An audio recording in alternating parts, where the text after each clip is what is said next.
University and a member of CDAA and CICA with over 12 years of experience across industries.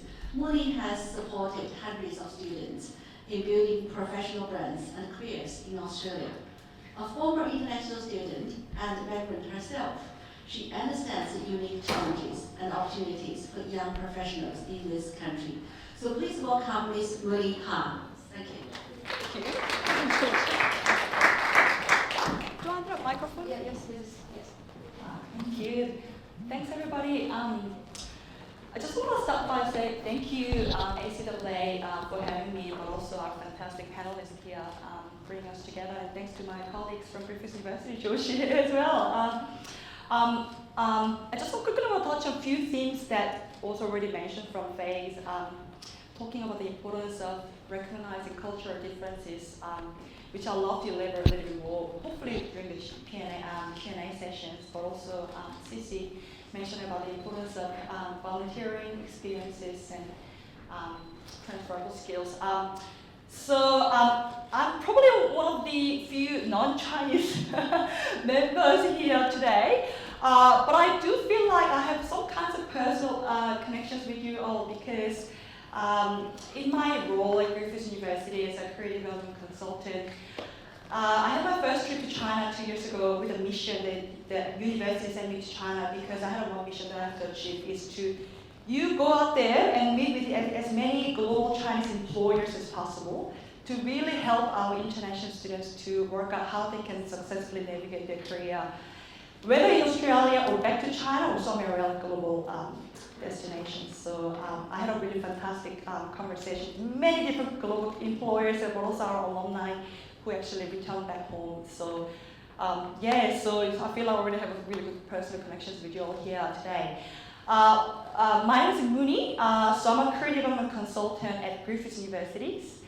So in this job, I do help all Griffith University students to figure out how to best navigate their careers, whether in Australia or back their home or somewhere else. In this role, I have a very special portfolio that I love about what I'm doing is to really provide more dedicated career development support for our international students and graduate alumni. That certainly include our Chinese international students as well. And apart from that, I also run my own independent career practice, the Career Success Strategist. That is to really expand my reach to help more global professionals to really land the dream job they deserve to have. So that's why I am here. But also I came to Australia, just like many of you as an international student, to pursue my postgraduate degree to Griffith University. So I did my sports management, that's my background. I did a sports management.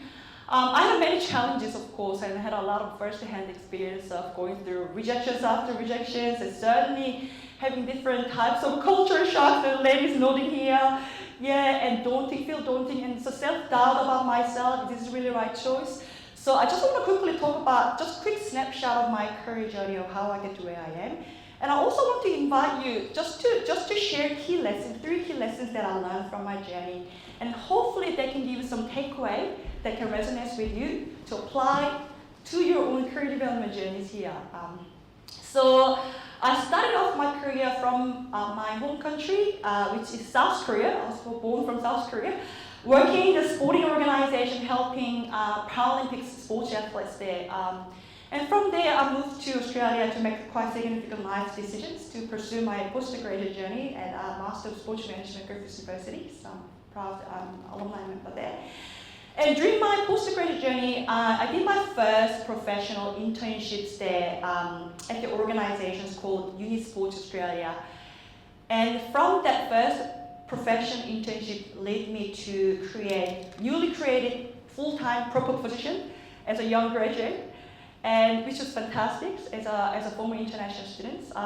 But there are certainly many challenges looking back here, managing national sporting program, dealing with 42 different university stakeholders, and it was a bloody challenging job, but looking back, I really learned a lot of lessons from there, things like resilience and being able to communicate, negotiate, stakeholder engagements, and being able to work under pressure, things like that. And from there, my contract has finished up.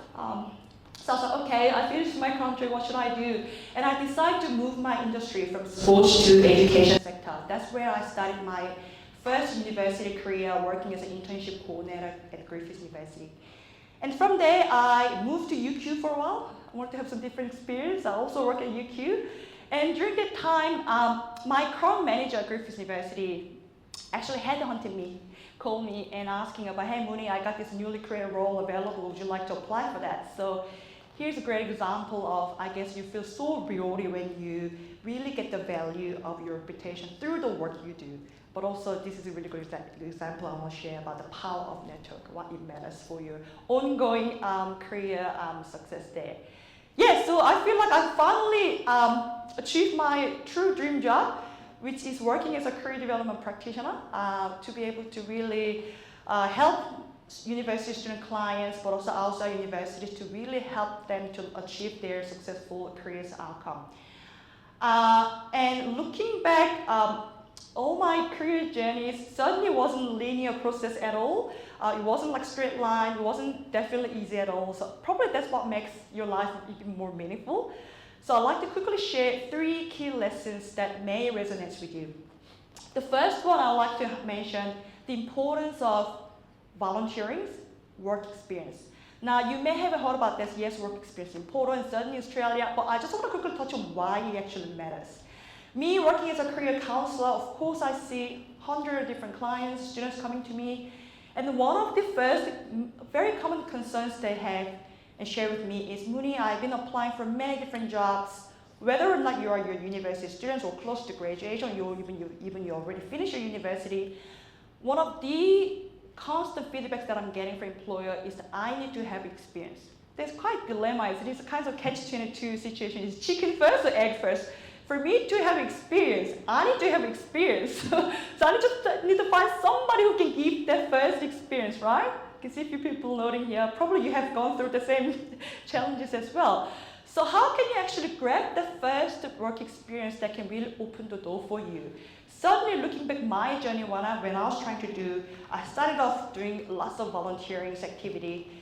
And not just simply for the sake of looking for a job. By doing the volunteering experience, certainly someone like you who are new to Australia, you start really developing the really valuable cultural awareness in Australia, unless you go with a local. Or some cultural awareness that you probably wouldn't get that in the classroom experience, not necessarily here. And from there, and then that open up some really valuable networking chance that can lead to some really valuable hidden job opportunity. That was certainly my case as well. One of the first internships got introduced by the member that I met from the volunteering experiences. That's my first point that I want to highlight here. Think about it, how I can actually tap into the hidden job market, potentially leveraging the power of network. Hopefully I should be able to touch on that a bit more from the panel discussion we're going to have later. A second point that I would like to mention here, what I'm really getting from 2 of our panelists, what they have shared here, is really about career. It's not a really linear process. What I mean by saying it's not a linear process, it's not really about how fast you can get there. So as a career development practitioner, we often use this phrase to our clients, say, it's not a sprint. It's not about how fast you can get there. Even if you get there as fast as you can, it might not be your fulfilling career at all. You know, there are many different conflicts you might have to deal with, or maybe the job might not necessarily align with your value or skill set or strengths you have here. Okay, so I just want to point that out here. And the third point that I want to mention here is the culture. So culture awareness doesn't happen just overnight. Okay, so what I'm trying to say here, trying to have as many mentors as possible who can actually help you, teach you to learn different culture. And one of the best advice that I received during my very early graduate career, since I graduated from Griffith University, is my Australian boss pulled me aside. I was working really hard, and they pulled me aside and said, Moonie, please, can you please go home on time? I don't want you to work too late, please, Moonie. And when I heard that advice from my first Australian local manager, it was kind of a culture shock for me, because where I was coming from, which is South Korea, is that being able to work overtime or work longer hour is really a great way to show your dedication or loyalty to your company. Sadly, that was my case back then when I was getting my first job in my home country. So when I heard that advice from my manager, it was really the moment of a cultural shock. But what I learned from the lesson is that being able to work within the time frame and utilizing the resources that are given to you is part of the essential professional skills that you really need to prove for your career success. And also, if you really struggle, being able to ask for help is also very important skills to really carry and moving forward for your ongoing career journeys. So probably these are the three main advice I love to share with you. But before I finish off, I also want to say to you, it's because you don't get that certain unspoken rules or certain cultural cue, that doesn't mean you are not smart, or that doesn't mean you're not incompetent.